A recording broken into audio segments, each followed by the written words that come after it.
Tough weekend on the pitching side of things, and just need to regroup and get back going and get ready for next week.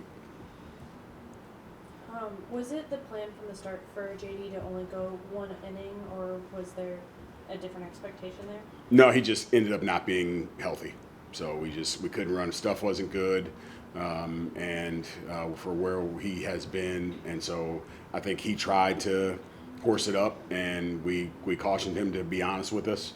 And I think he wanted to go out there and do it, but we couldn't continue to send him out there when it was below average stuff.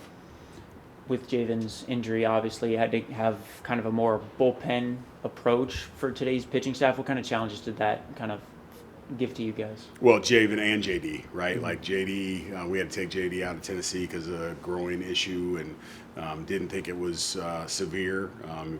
Felt good this week going through everything. But yeah, it's the idea of both those guys being down and having 5 games this week, and just needing guys to step up to fill some roles and get some outs, and we just couldn't do it. You guys, the wind was blowing out. There was quite a few home runs. What did you like from your team on the offensive side, at least with their home runs? Again, I think we just stay consistent to who we are offensively. I think there's some other opportunities we could have capitalized on, but we're showing what our offensive potential is. And throughout the whole weekend, we were right there with them from that standpoint.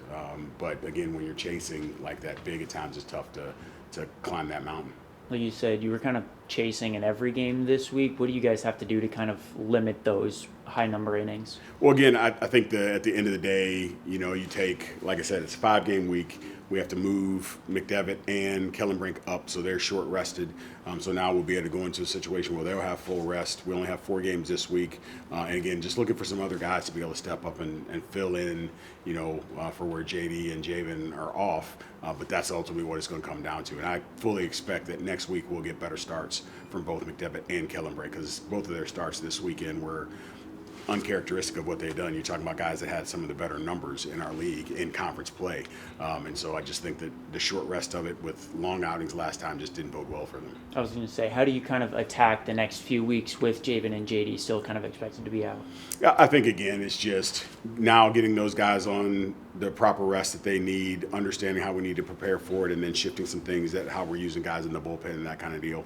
And then also what we're doing midweek, maybe shifting some guys there so we get some more guys on the weekend that we didn't think we needed earlier, but now we know that we're going to need with those 2 guys out. That'll be huge for us.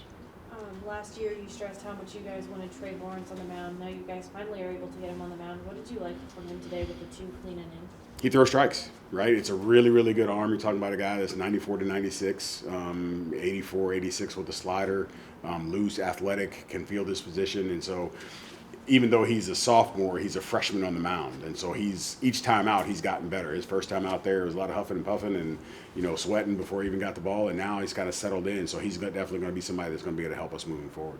What's your message to the team after a game and a weekend like this? Just flush it, right? At the end of the day, you got to look at what we didn't do well, which was this weekend we didn't pitch it well. And understand what that means, and then just know that next weekend and next week going into it, we have to pitch it better than what we did, because what we've proven we're going to do is we're going to play defense. We've proven that we're going to be able to score runs, and we've proven that we can pitch it well at times. And so we haven't had as many games as we need for all those phases to be clicking. And so just getting that figured out and getting all 3 phases of the game clicking at the same time, and we'll be in a great situation. When one of those is clicking, do you ever have to talk to the guys about offensive performance or being able to pick up slack, or the bullpen? What do you kind of do in the game to kind of pick up your team when one side's not clicking? Just understand that, hey, it is a team concept, and hey, we're not swinging it as well, so you guys got to hold serve, or hey, we're struggling on the bump today, let's go ahead and keep pounding away because it's going to be a boat race game. And so we've had some of those games throughout the course of the year where we're down 11-1, and because we didn't pitch it well, and then we had to come back and have some guys put up some zeros and give us a chance to win. So we've shown that we have the ability to do that moving forward, and so just understanding that it's who's going to pick your teammate up, because that's ultimately what it's about.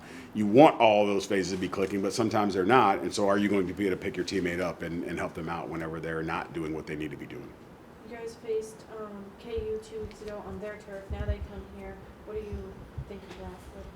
Yeah, again, I think we need to pitch it better and give ourselves a chance to be in that game a little bit more, and I think if we do that, we'll be just fine. And then what execution-wise do you think could have gone better today, I guess, for Luke and Ian in particular in their outings today? Again, kind of the same thing with Luke. Luke started on, against Lindenwood. So that's a Wednesday start. This is the first time he's gone kind of short rested, but we needed to have to use him. So Luke throws strikes, and I think he's just got to, with some of the pitches that we need to execute, sometimes we leave some stuff over the middle, and that's where we get hurt a little bit. But it's a guy that throws 3 pitches for strikes, and so again, you're also talking about a true freshman. So we're asking that guy to grow up in the moment, and that can be tough to do. But because he throws strikes and he competes, we got to keep running him out there, and at some point it's going to click for him, and you're going to see him mature in front of your eyes.